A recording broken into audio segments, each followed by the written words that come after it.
It would be very tough for me were I a Democrat looking at this to try and figure it out, because on one hand, she is so great at whipping the votes, and she's so great at leading that party, and she holds everybody together, and she's great at fundraising. So I would want her to be in charge of the party. At the same time, how do you get somebody new in there who can start to get a face and start to get ready to be like, you don't think she'll job share? Great candidate. Well, I mean, do you still give people sort of the runway to get out there and develop the bench and become That's very important. I'm so glad that you raised that, Melissa, because it is so important that not just Leader Pelosi, but the entire slate of Democratic leaders in the House help groom this, this new class of people coming in. And their combined age is older than dirt. Leadership.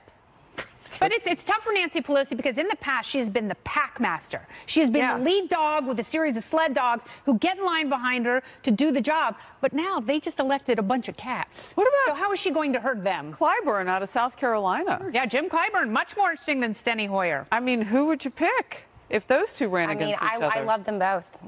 Fortunately, I don't have to vote in this, so. You don't know. He could pop up. Let's see what happens. I think that Clyburn should really post that flag and make a run for it. We'll cover it. All right. Absolutely. Democrats, speaking of which, across the country, catching Beto fever. Tied for the deadliest in California state history.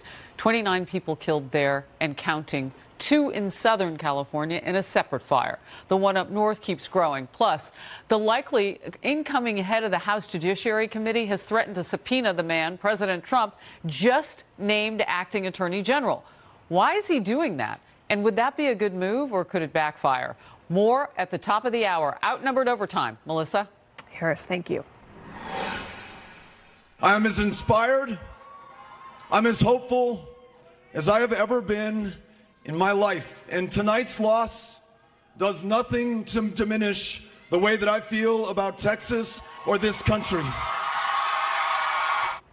Texas Congressman Beto O'Rourke last week after Ted Cruz defeated him in the Texas Senate race. But could he win by losing? Democrats across the country say the former Texas Senate candidate has the potential to take the 2020 presidential primaries by storm. What do you think? Look, it might be unusual for somebody to have lost a Senate race to run for president, but he actually, in my view, didn't lose this race because he only lost by a couple points in Texas against Ted Cruz in a state that is solidly red, which is obviously trending more blue now at this point. But look, if he wants to run, as far as I'm concerned, anybody who wants to run in the Democratic primary should. I think he does because he has such a national name ID, huge recognition. He's a very inspirational figure. I think a lot of people are really looking for somebody to inspire them. I also think it's not bad when you don't have a huge voting record. He only served in Congress, I think, for a term, right? Or maybe 2 terms. So he's got, he's still... less baggage. Yeah, less baggage. And he's just got this huge force of supporters throughout the country who are with him. He had a lot of money, and certainly... It's no less crazy than a businessman who's never held elective office named Donald Trump to run and win. Yeah. Part of it is he's a fresh face. Part of it is he raised a boatload of money, I think more money than any Senate candidate in history. 38 Part million of it is in he came close to winning Texas, right. although he did lose the race. In 2000, when Republicans went to Texas to get George W. Bush to run, he had become a 2-term governor in a state with a heavy Hispanic population. That's why they wanted him to run. This guy lost. Bush won. We'll see. Yeah. Kennedy, what do you think? I actually don't think that he bests Kamala, sorry. I think that she has the best strategy of all the Democrats right now. And, she has a more impressive resume. And what you have to look at for 2020 is a candidate who's going to swing in the absolute opposite direction of President Trump. And if the Democrats don't get someone elected in 2020, they will in 24. And it will be an opposite person, opposite in temperament and, certainly policy-wise. And I don't think Beto is as electric as people think he is. I think the seat was so incredibly important to try and flip the Senate for Democrats. And they were hoping they could do that that was a must-win race for them. And he didn't win despite all that money. It is an interesting time politically, but there are no sure things. Right. And I don't think that he has enough of an internal column to withstand a presidential campaign. There are a lot of people who are going to run, and they're not going to stand aside for him. Yes. Yeah. Elizabeth Warren's not going to stand aside. Joe Biden's not going to stand aside.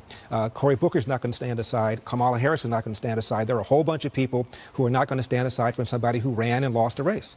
Well, I don't think anyone's going to stand aside. I mean, it's going to be a big fight, and we'll see which personality. It would be easier for Democrats if in 2020 without policies. Just against Donald Trump? I don't know. Fortunately, we've got policies. Really? We just got to get them in We action. hate All Trump. right, there we go. hate Trump is not a policy. We'll see you back here at noon Eastern tomorrow. Here's Harris. High tensions. Fox News alert. Multiple lawsuits in Florida as officials race against the clock to recount ballots, bringing back memories of the year 2000 all over again. Deja vu. Let's go outnumbered overtime. I'm Harris Faulkner. All of Florida's 67 counties are facing a Thursday deadline to complete recounts in the state's governor and Senate races. Much of the drama is focusing on Broward and Palm Beach counties, home to large concentrations of Democrat voters in particular. The vote counting in Broward hit with glitches, while Palm Beach's election chief says it's possible to meet Thursday's deadline there. All this as Governor Rick Scott and Senator Bill Nelson are filing lawsuits and trading accusations. Scott accusing the sitting senator of fraud. Nelson alleging voter suppression. Here's Democrat Minority Leader Chuck Schumer. President Trump and Rick Scott are so afraid of every vote being counted because they think Scott will lose if that happens, that they're interfering. They alleged massive fraud. That's what Scott said. His own Republican officials in Florida said there is no fraud. But listen to the pushback from the President of the United States. The Florida election should be called in favor of Rick Scott, he tweeted, and Ron DeSantis, and that large numbers of new ballots showed up out of nowhere, and many ballots are missing or forged. An honest vote count is no longer possible. Ballots massively infected must go with election night, exclamation point. Our Griff Jenkins has been looking into it all hour by hour from the Broward County Board of Elections in Lauderhill, Florida. What's the latest? Harris, they're still trying to start the recount in Broward County, but they haven't yet done it because they've got more work to do. Let me show you the picture here in the tabulation room and show you. People have been seeing this image all day long. Let me tell you what they're doing. They're sorting page one of the Broward County ballot from the rest of it because they want to get that separated from the rest, and it'll ultimately give us the total number of ballots. Then they'll begin the recount. Now, they've spent all morning with two new machines that came at 4 a.m. from Tallahassee that had to be calibrated through the logic and accuracy program. And they've also been sort of having some debate over the security of the ballots and where they secure them here and having them under lock and key with the Broward County Sheriff's Office. But ultimately, what we're probably going to get is this recount started tomorrow morning, if all goes well. This all comes as Governor Scott has multiple lawsuits, one of them challenging the supervisor of elections here, Dr. Brenda Snipes, about her failure to account for the total number of ballots in his case. But some breaking news, getting some excitement here in the room, and that is the Broward County Judge Tudor here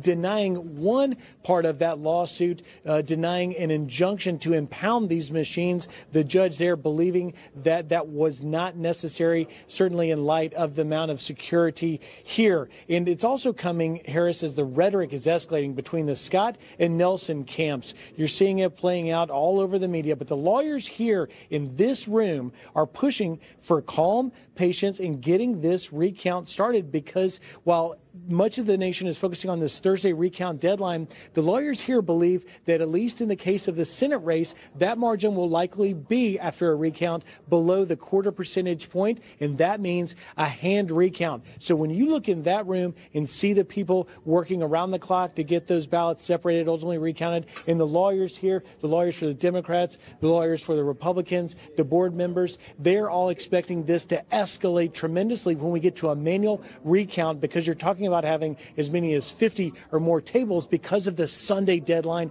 and that is the official recount. And if they have to sort all of the overvote and undervote ballots, which could be in the tens of thousands, by hand, and they have to meet a Sunday deadline, it's going to get even more intense, and it's just Monday. Harris? All right, Griff Jenkins, thank you very much. I want to bring in quickly my first guest, Fox News chief political anchor and anchor of Special Report, Bret Baier. And, you know, Bret, as I'm looking at the situation, I have a couple of questions that maybe you and I can try to answer. So with these deadlines, I mean, are they law? Can they just move them like this? Well, the state determines what the deadline is, and then if each individual election supervisor can or cannot meet that, it's supposed to be a deadline. But if they don't, you know, there isn't a penalty. They have to try to meet the deadline. What's interesting here, Harris, is that this machine recount, if you look at the spread in each of these races in Florida, machine recounts traditionally only move the vote about maybe 200 to 300 votes. Remember the Tallahassee, you know, debacle in 2000. I was there for 40 days and 40 nights, bouncing from courtroom to courtroom, looking at hanging chads and judges making rulings. And that was over just a few hundred votes that separated Al Gore and George Bush. This is thousands and thousands of votes, and there would have to be systemic failure for that to change. That is why Democrats are raising the prospect of why are Republicans filing all these lawsuits? Do they think that there's something amiss here? Republicans saying they just want this to go forward so that they can, you know, declare a winner. All right. So we just had that breaking detail from Griff Jenkins. He said that the judge has just denied an injunction to impound the machines. What is the significance of that? Well, there is questions about Broward County and how they've been operating, and Governor Scott's people had filed a lawsuit to have an injunction to impound the machines to make sure, I think, that they are doing it the right way down there. That has been denied. They are allowing it to go forward as is under the supervising of Brenda Snipes, the election supervisors down there. For the Senate race, the Democrats are angling, as Griff said, to get it to a manual recount. And then you get into the guy with the magnifying glass and making a determination whether each, you know, vote was intended as the voter meant to write on the ballots. Two new machines. I thought this was another interesting detail that popped up. Two new machines arrived there this morning. I mean, you know, you had 38 million voters across the country do so early. So you would think that that would take, even with historic amounts of people showing up to vote, some of the pressure off those actual on the ground where people vote and having enough counting machines and ones that work. Why is Broward County in kind of the mix of problems time and time again? That is a good question. Most other counties there in Florida can seem to meet the deadlines. Palm Beach has had its problems in the past, but Broward County is historically an issue. And they've added 2 more machines to help with the provisional ballots and the absentee ballots and to make sure that they've got all the ballots counted. Remember, at the beginning of this process, the election supervisor would not say how many total ballots were cast. Well, that's a problem. If you've got somebody that says you don't know or you're not telling how many ballots are out there, and that sent up red flares for Republicans who thought this was the beginning of an effort to change the vote down there. Well, and what Congressman Matt Gaetz told me on Friday as the news was breaking and everybody was kind of rushing there to see the first news conference with the election supervisor, Brenda Snipes, that you mentioned. What he said was you need that certain number that the machines give you so you know what you're tallying against. So if you know, say, just it's a round number 100, and you know you only have a stack of 50, you know you got a problem, right? Because the machine's already counted them, and now what happened to the others? It's the opposite effect here, though, Brett, and this is my other question. How do you find thousands of votes? That's a great question. And like I said, traditionally, recounts only move about maybe 300 on average, just by machine error. So if you're going to make up, you know, thousands and thousands of votes, they have to be somewhere. And after this machine recount goes through the entire state, you will have a fixed number.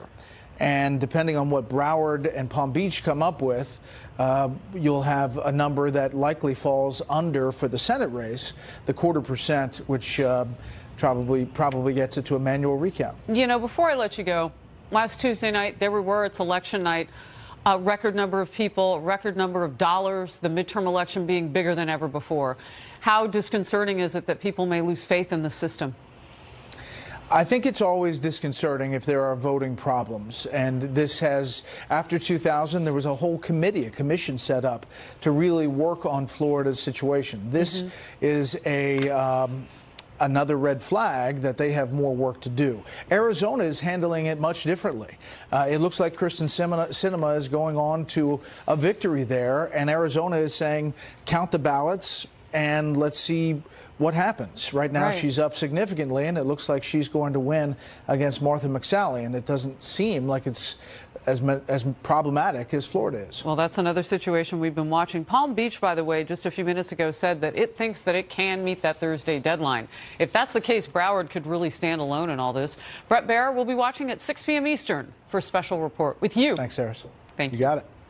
My next guest has seen recount drama, deja vu like never before. Miguel de Grande is the legal counsel to Florida's Republican Party and is veteran of the 2000 presidential recount as a member of the Bush legal team. And you are in Miami. Great to see you today. I want to get your just initial thoughts on where we are with what's being said about this election supervisor and her history with problems, Brenda Snipes, and how you navigate at this point around that. Well, it's very disconcerting. I mean, when you're looking at a supervisor that can't report the totals on a periodic basis, when we're seeing, for example, that 22 illegal ballots that we know of that have been admitted have been put in with a batch of legal votes, when you're seeing, literally tens of thousands of votes that have appeared since Tuesday's election, it's very troubling. It should be cause for concern whether you're a Republican or a Democrat. You know, Brett Baer and I were just talking about what happens when a deadline is missed. And there are deadlines that are in place for counting these votes. And Brett just said, there's really no penalty. What happens with a deadline with no penalty? Well, it's not that there's not a penalty. It's if they don't get that recount done on time, then the votes that were sent to the Secretary of State on Saturday become the official votes. We don't understand, again, how Broward County and now Palm Beach is saying they may get it done. But, for example, Miami-Dade County, which is the largest county in the state of Florida, ordered machines early in anticipation of a recount in order to get it done. We don't understand why Broward County continues to be dysfunctional.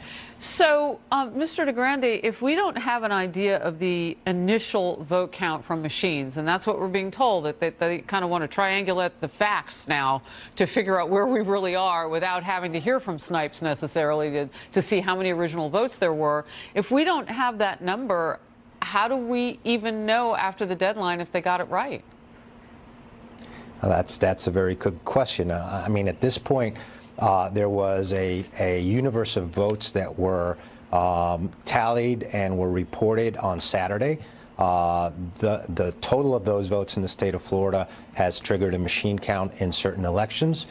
That is ongoing, and if by Thursday at 3 p.m., Broward County does not have a count of all the recounted ballots, then presumably the results that they reported Saturday will be the final results for Broward. All right, breaking news right now. U.S. Senator Bill Nelson has just called on Governor Rick Scott to recuse himself from, quote, any role in Florida's recount process as the supervisors of elections across the state began a mandatory machine recount of more than 8.2 million ballots cast in the U.S. Senate race last week. What's your reaction? That's going to be up to the governor. The governor is a constitutional officer. Our laws call for him to be a part of the state canvassing board. Certainly, I'm sure that the governor will look at the particulars of that carefully. But he is entitled to be a member of the canvassing board based on our laws. All right. So if Mr. Nelson's watching, he's heard you say that. Real quickly before I let you go, what do you see about this process that you say, wait, didn't they learn from what happened in 2000? They should have learned from what happened in 2000. If we would have had, those problems in 2000 in Orlando, in Orange County, in Hillsborough, but it was Broward and Palm Beach County. And you would think that those supervisors would have planned ahead. We have changed our laws to make voting a very verifiable process. There are no hanging chads anymore in the state of Florida. It's tough to believe that 2 supervisors of election out of 67 can't get it right. All right. Miguel de Grande, legal counsel to Florida's Republican Party. We appreciate your time today and taking a look at the future. My pleasure. Based on the past. Well, we move on now to the wildfires in California, and the death toll there has risen. At least 31 people are dead, thousands of acres torched as wildfires continue to rage across California. Crews are working around the clock, as you can imagine, some of them so exhausted, battling the flames to make sure those numbers don't rise. A live report. Stay close. And Democrats demanding acting Attorney General Matt Whitaker recuse himself from overseeing the Mueller Russia investigation, as a top Democrat now is threatening to subpoena Whitaker. Our very first witness after January 3rd, we will subpoena or we will summon, if necessary, subpoena Mr. Whitaker. Democrats are pushing for his recusal in overseeing the Mueller investigation. Watch it. Well, the very first thing, obviously, is to protect the Mueller investigation. The president's dismissal of Attorney General Sessions and his appointment of Whitaker, who's a complete political lackey, is a real threat to the integrity of that investigation. And we will certainly hold hearings on that. And our very first witness after January 3rd, we will subpoena or we will summon, if necessary, subpoena Mr. Whitaker. Chief Intelligence Correspondent Catherine Herridge is live in Washington. So why is this happening? Well, Harris, thanks. Well, we're 2 months out, but the Democrats are certainly in a very coordinated and concerted way putting their signature, if you will, on how they're going to describe the acting Attorney General. Pardon me. As you mentioned, the chairman of the House Judiciary Committee, Congressman Jerry Nadler, he will have direct oversight of the committee. And he said that the acting Attorney General's past media appearances smack of bias. And he should recuse himself because he has expressed total hostility. He's to the investigation. He has said the investigation shouldn't go forward, and someone who said that should not be in charge of deciding on the investigation. Also in January, the Republican chairman of the House Intelligence Committee, Devin Nunes, whose committee investigation exposed the DNC Clinton campaign-funded dossier and alleged surveillance abuses on the Trump campaign, will hand the gavel to ranking Democrat Adam Schiff, who said on the Sunday shows that Whitaker will be investigated. We are going to find out whether he made commitments to the president about the probe, whether he is serving as a back channel to the president or his lawyers about the probe, whether he's doing anything to interfere with the probe. But counselor to the president, Kellyanne Conway, said Whitaker's media interviews are old news, and she said they don't merit recusal. If you're talking about Matt Whitaker's statements as a private citizen a year and a half ago, when the Mueller investigation first started, what he has said on cable TV, I don't think that disqualifies somebody from being the chief law enforcement officer at the Department of Justice, which is an executive function. Some House Republicans also note, and they've done it for months, that Deputy Attorney General Rod Rosenstein, who Whitaker replaced overseeing the Russia probe, had multiple conflicts, from signing the final surveillance warrant in June 2017 for a Trump campaign aide to being a possible witness in any obstruction case against the president for firing FBI Director James Comey. Catherine, I think one of the things that we all know is that Rod Rosenstein has an actual conflict because by definition he's a witness, and to oversee an investigation and be a fact witness is always inappropriate. But this isn't new to have a double standard. Rosenstein did not recuse himself from the Mueller probe, and he never went to Capitol Hill for a transcribed interview under oath about allegations he considered secretly recording the president and invoking the 25th Amendment. Harris. Catherine, thank you very much. You set us up to get into it. Let's do that. Michael Warren, senior writer for the Weekly Standard. Michael, great to see you today.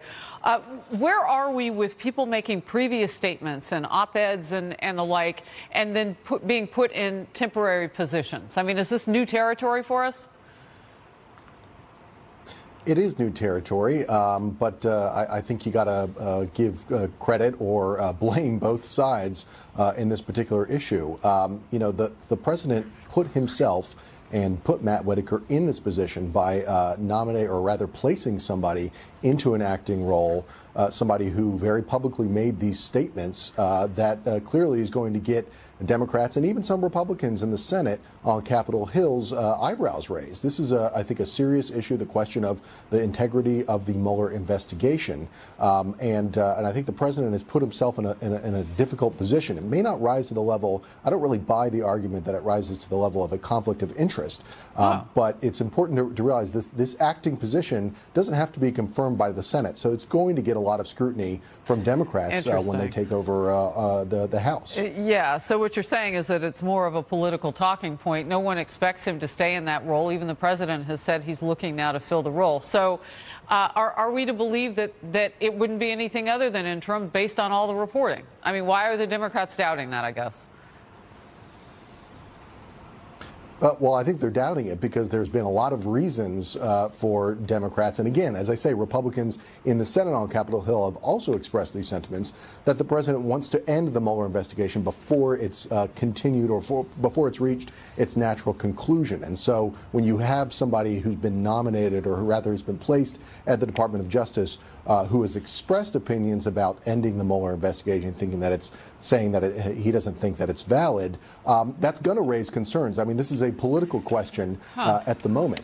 It will change, of course, when there's a nominee, an official nominee, that has to face Senate confirmation. And you can guarantee that the president's not going to be able to get through a nominee who has said the kind of things that Matt Whitaker has said in public about the Mueller investigation. Let me ask you this. You know, the one person who's been talked about maybe after the first of the year is Senator Lindsey Graham. He certainly has spoken about the Mueller investigation as well. The president has said, and other presidents I think would want, someone who they could at least look to work with in the regard and be fairly neutral and not need to recuse and all of that. Is there anybody out there right now that you see maybe taking that job? Because even Lindsey Graham has said things in defense of the president. I mean, is that going to be the bar? I don't think it's defense of the president or being allied politically with the president. Remember, Jeff Sessions is probably the most allied Republican senator with Donald Trump in terms of issues of immigration and trade. The earliest of his supporters in the Senate. That's absolutely right. And look at this issue, which was really, if you look back to what Jeff Sessions said when he recused himself, this really came down to an issue of separation of powers, law and order, and these sorts of questions that forced Jeff Sessions, who was an advisor to the Trump campaign. Remember, this was all about investigating any connections between the Trump campaign Can I just and bottom Russian line it, because I know I have to let you go. He felt compelled. Can't the president choose who he wants? And there is Senate confirmation in the future. This is an interim position. Last word. Yes, he can choose anyone he wants here, but he's also going to face the political sort of blowback from those choices. There has been an argument that it's unconstitutional to nominate somebody like this for a position. George Conway, Kellyanne Conway's husband, has made that argument in the in the Washington Post. But I think that at this point he can choose it. He's just going to have to face that political blowback. All right. Good to see you, Michael Warren. Weekly Standard, thank you very much. Thanks, Harris. Election workers in Florida. A race underway in Florida's races for governor and senator, and one other race as well, commissioner's office. The Senate candidates Rick Scott and Bill Nelson are filing new lawsuits today. Nelson calling on Governor Scott to recuse himself in just the last few minutes from the recount process altogether. Power Panel, Republican strategist Noel Nikpour, David Burstein, founder of Run for America. So, David, forgive me, I want to get your story because you just said you ran in the state of Florida and you've seen this sort of thing. What? Yeah, I ran a couple of years ago in Florida's 18, an old seat held by Alan West. I ran in an 8-way primary. A really great guy, Brian Mast, beat me in the primary. Great guy. You know, glad he's held that seat, Republican. But let me tell you something. You would think they had difficulty then.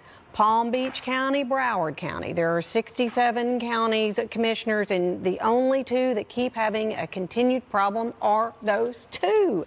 Why? I mean, all eyes are watching this, Harris. Everybody's looking to Florida. It's such an important state. Can't they get their act It's together? interesting because the two bruising stories were primaries. A Republican one, obviously, and then Debbie Wasserman Schultz, a Democrat party. I mean, so this, you can't even say that the game's playing is inter-party. Well, I think it really, more than anything, this underscores the case for why we need to modernize our election systems. I mean, why don't we have more than one election day? Why do you have to take off from work to, why can't you have like a block between Saturday and Tuesday and it stops at midnight? I mean, I can shop on my phone. Can't they secure something on my phone? I'm serious. It really is ridiculous. It's 2018, and the least modern thing in our country is our voting system. We move, millions and billions of dollars. I don't know. Our every day. infrastructure is challenged too. But there's a real case for doing this, and you see this in Arizona. You see this, and we still have people going into high school gyms and having people the box take, of votes in a Florida county that was found in a high school back room. But we shouldn't be having this. Do you remember when Norm Coleman in Minnesota and Al Franken and he was my mayor when I lived in St. Paul. In a trunk of a car, they discovered more votes. I mean, now come on. The human error and everything, and look, it does happen. There are the votes that aren't counted, absentee ballots, all these kinds of things, and we need to have a better system for doing this stuff. But especially Florida. We've had 18 years since 2000. Years, but this election cycle had $5 billion in it. Yeah. I mean, you're getting to the point now where you're spending more on participating than you are on the one thing that we're guaranteed, and that is a vote as an American citizen. Well, and people have been stressing on national campaigns. They've been raising money so that the RNC and the DNC can make a national campaign, get out and vote. Your vote matters. Yes, it matters, but they need to have another commercial saying elected, election commissioner people matter, because, it's on them.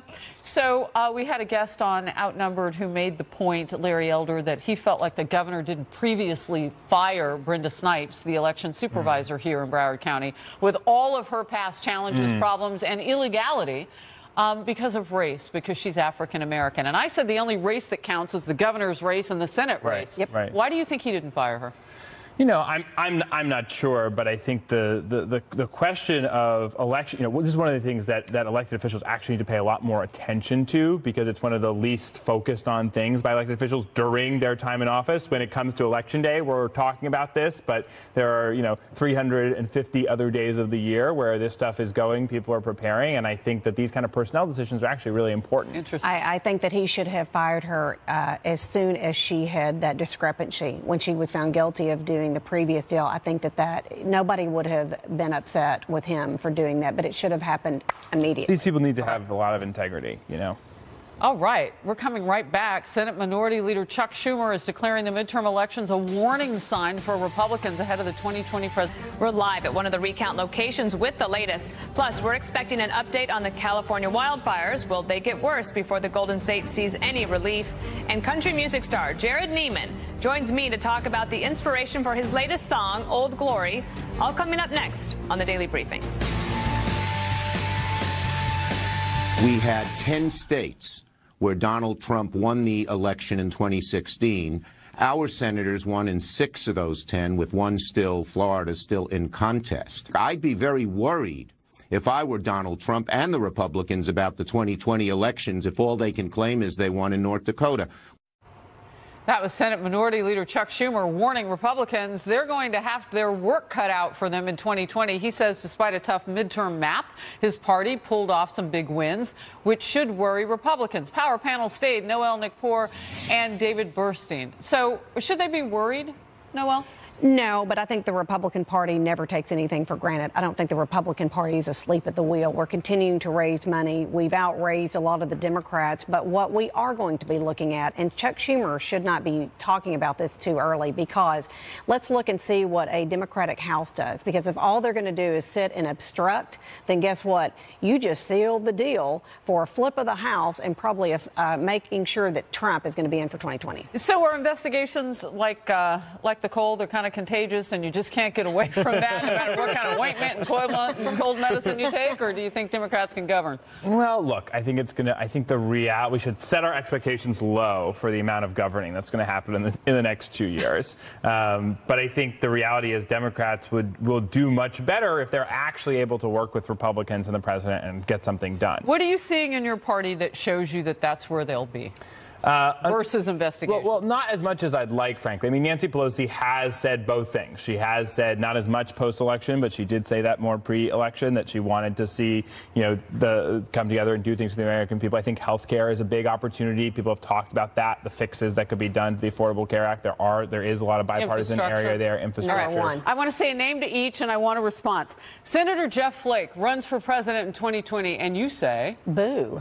I mean, no, he shouldn't. He doesn't need to be doing that. He doesn't have a base. He doesn't have anything that could compare with Trump on fundraising and on base. Okay, Hillary Clinton running for president in 2020. I'm just throwing out some names. No, thank you. No, thank you. I'll pass. A bleh and a no, thank you. Okay. But I will tell you one thing. I think the question of leadership in the Democratic Party is really, really important. And I think that, I would like to throw out a wild card there for Speaker of the House. I would love to see Beto O'Rourke run for Speaker of the House, because a little known fact that the Speaker of the House does not actually need to be a member of Congress. And I say that on the air all the time. Well served to appoint someone who could really carry the flag and the vision for the Democratic Party. There's no doubt that Nancy Pelosi knows how to work the inside operations of the House, but she can pass stuff without you knowing what's in it. But she's not the messenger that the Democratic Party needs right now. The Democratic Party needs to send a message to all the young and diverse people who showed up, who are part of their base, that they believe in new leadership, and give that to people across the country. So one thing that confuses me about where Republicans are and anybody who would run against. What do you think you need to run against a Donald Trump? I mean, what Republican can say he or she can deliver a better economy? And I mean, I know we're struggling a little bit in our tech stocks today on the Dow. Well, but that's just overall.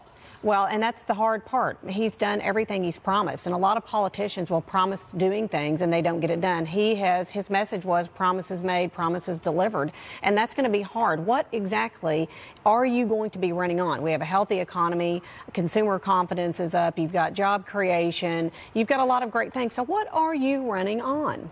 Who will run that you would support? I would love to see someone who is a beloved American step forward, someone who is outside of the realm of politics. I really think that's the way to compete. Someone like Oprah. I think that is, I'm not kidding. A lot of people love her. We need a president who's going to appeal to our conscience and our consciousness as a people, not just someone who's going to come out with a policy agenda. Well, Republicans are excited about Nancy Pelosi in the House. They are. They know that they can run opposite that. Right. Great to see you both. Please come back soon. Thank you. Thank you. More Outnumbered. Millions of Americans, and they lit up their local places of worship and ball games and more to tell our veterans we will never forget. That spirit continues here on Outnumbered Overtime. Tomorrow, I'll be in Dallas, Texas at the George W. Bush Center. On set with me, a special Heroes on the Homefront guest, the sister of Marine First Lieutenant Travis Mannion, who made the ultimate sacrifice in the Al-Anbar province of Iraq. An incredible story and now a movement to help our military members. Plus, my book tour resumes. I hope to see some of you this week with signed copies available at the Bush Presidential Library, where we will be. 9 Rules of Engagement, a military brat's guide to life and success. The evening tomorrow, we'll honor active military members with a panel including retired Admiral William McRaven, who led the planning and execution of the secret raid on Osama bin Laden. It's open to the public. Overtime in Dallas tomorrow. I'm Harris. Here's Dana. Fox News Alert, on the growing devastation in California. Wildfires destroying whole communities with incredible speed, taking the lives of at least 31 people. Hello, everyone. I'm Dana Perino, and this is the Daily Briefing.